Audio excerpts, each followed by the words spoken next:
چند ایک چیزیں ایسی ہیں جو محرم میں غلط مشہور ہیں، اس کی اصلاح بہت ضروری ہے اور ہمیں اس کو اچھی طرح غور و فکر کرنا چاہیے، سوچنا چاہیے، سمجھنا چاہیے۔ نمبر ایک تو محرم کے بارے میں معروف اور مشہور ہے کہ جی محرم میں نکاح نہ کریں۔ کیوں نہ کریں؟ کہ یہ غم کا مہینہ ہے۔ بھائی حضرت حسین شہید ہوئے ہیں، شہادت ہے، اور مسلمان شہادت پہ غم نہیں کرتا، شہادت پہ مسرت کرتا ہے۔ تو یہ معروف مشہور کر دینا کہ جی نکاح نہ کریں، محرم میں نکاح منحوس ہوتا ہے، یہ غم کے دن ہے، یہ بالکل غلط ہے۔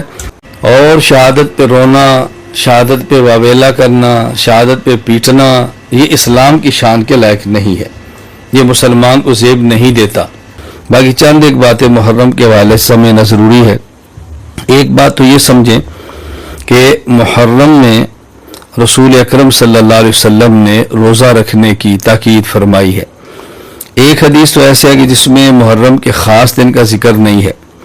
حضرت شیخ عبد القادر جیلانی رحمۃ اللہ علیہ نے غنیۃ الطالبین میں ایک روایت نقل فرمائی ہے، وَأَفْضَلُ الصِّيَامِ بَعْدَ شَهْرِ رَمَضَانَ صِيَامُ شَهْرِ اللَّهِ الْمُحَرَّمِ، کہ رمضان کے روزے کے بعد افضل ترین روزہ وہ محرم کے دنوں کا روزہ ہے۔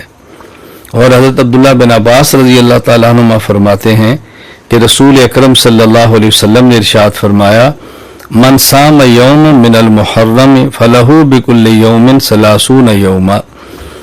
یہ روایت غنیۃ الطالبین میں موجود ہے کہ جو شخص محرم کا ایک روزہ رکھے اللہ تعالیٰ اس کو 30 روزوں کے برابر اجر عطا فرماتے ہیں، یعنی ایک مہینے کا اجر عطا فرماتے ہیں۔ اور خاص 10 محرم کا روزہ، اس کی رسول اکرم صلی اللہ علیہ وسلم نے فضیلت الگ ارشاد فرمائی ہے کہ تم 10 محرم کا روزہ رکھا کرو، لیکن 10 محرم کے روزے میں بھی یہود کی مخالفت کرو۔ یہود 10 محرم کا روزہ ہی رکھتے، تو اللہ کے نبی نے فرمایا تم 9 اور 10 کا رکھ لو یا 10 اور 11 کا رکھ لو، ایک دن پہلے ملا لو یا ایک دن بعد میں ملا لو۔ اور خود رسول اکرم صلی اللہ علیہ وسلم نے بھی ارشاد فرمایا کہ ہم آئندہ سال زندہ رہے تو ہم اسی طرح کریں گے۔ اس کا مطلب یہ ہے کہ ہم محرم کا روزہ رکھیں، صرف 10 محرم کا نہیں، 9 اور 10 یا 10 اور 11 کا روزہ رکھیں۔ تو اس حدیث میں ایک بات تو سمجھ آئی کہ ہمیں ہر حال میں جس حد تک ممکن ہو یہود کی مخالفت کا اہتمام کرنا چاہیے۔ دوسری بات کیا سمجھ آئی؟ ہماری اگر 9، 10 یا 10 محرم کو روزے کی عبادت ہے، ہم اپنی عبادت کرتے ہیں تو سحری اپنے پیسے سے کرتے ہیں، افطاری اپنے پیسوں سے کرتے ہیں، اس کا معنی ہے کہ سحری بھی ہماری ہے، افطاری بھی ہماری ہے۔ تو جو لوگ 10 محرم کو عبادت سبیل سمجھتے ہیں، تو اگر ان کے ہاں عبادت ہے بھی تو پھر وہ اہل سنت اور دیگر حضرات سے بھی کیوں مانگتے ہیں کہ جی دودھ دو، ہمیں شربت دو، چینی دو، کیوں بھائی سبیل لگانی ہے؟ رسول اکرم صلی اللہ علیہ وسلم نے فرمایا کہ جو شخص 10 محرم کو اپنے ذات پر اور اپنے گھر والوں پر وسعت کرے، یعنی عام روٹین سے ہٹ کے خرچ کرے، وسعت کرے، تو اللہ تعالیٰ پورے سال اس کے لیے وسعت فرما دیتے ہیں۔ عام دنوں میں سبزی ہے، اس دن میں گوشت رکھ لیں۔ عام دنوں میں پھل نہیں ہے تو 10 محرم کو گھر والوں کو پھل دے دیں یا کوئی اور ایسی چیز دے دیں جس سے وسعت اور فراخی ہو۔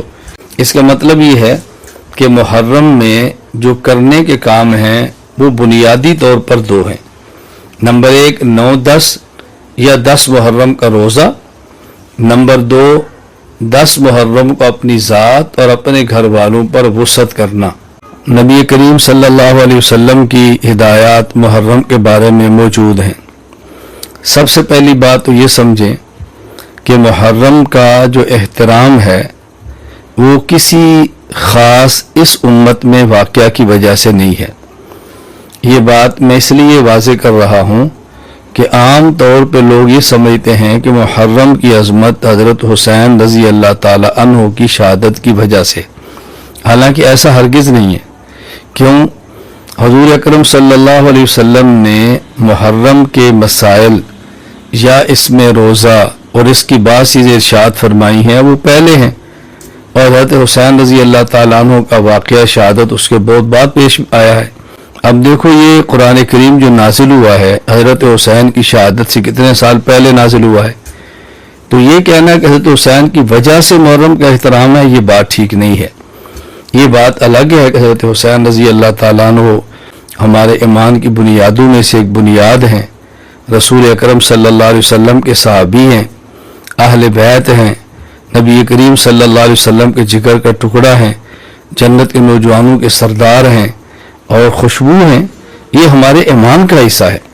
حضرت حسین رضی اللہ تعالیٰ عنہ سے وہی پیار کرتا ہے جو مومن ہے، اور آپ سے وہی نفرت کرتا ہے جس کے دل میں ایمان نہیں ہے۔ مومن ہو اور صحابی رسول، مومن ہو اور اہل بیت، مومن ہو اور پیغمبر کی اولاد سے پیار نہ کرے، یہ کیسے ہو سکتا ہے؟ اگر آپ کو یہ ویڈیو پسند آئی ہے تو برائے مہربانی لائک اور شیئر کریں، اور روبی کا قلم چینل کو سبسکرائب کرنا مت بھولیں۔ شکریہ۔